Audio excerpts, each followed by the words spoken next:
In order to get Dynamic Island on Samsung Galaxy S25, we can go to the Play Store and we need to search for an app that will provide us that Dynamic Island. And it is actually called Dynamic Spot. This is the app that we can use. It also has some customization options that allow us to adjust the Dynamic Island. Let's open it.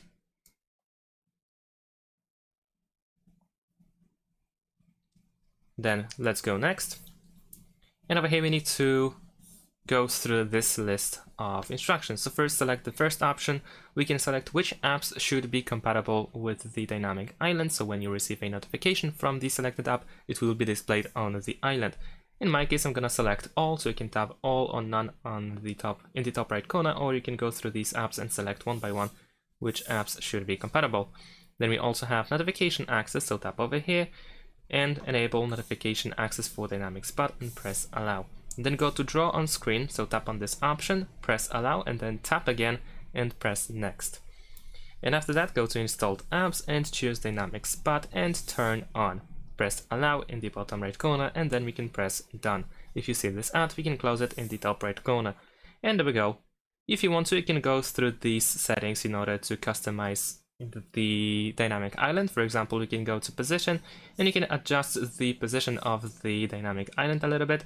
So let's say we're gonna move it up slightly. Actually, this is horizontal, so let's try to reposition it back to 0.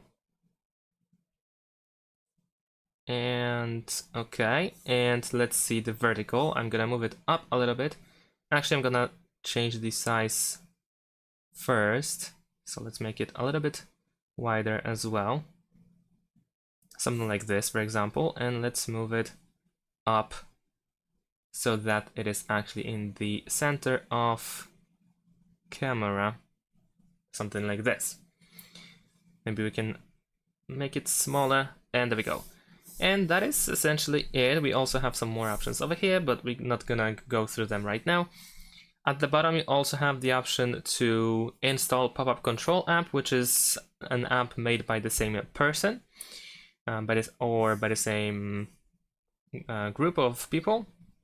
And this allows you to disable some of the pop-up apps, pop-up notifications that are in the system that are hard to turn off. But essentially, for the Dynamic Island itself, it is all we need to do. So now if someone, for example, calls me, oh, we need to actually be in the... We actually need to be in an app. But there we go. As you can see, we have the Dynamic Island displayed over here. And of course, we can tap on it in order to see what is going on. And that's pretty much it. Thanks for watching. Leave a like and subscribe to my channel, and see you in my next videos. Bye.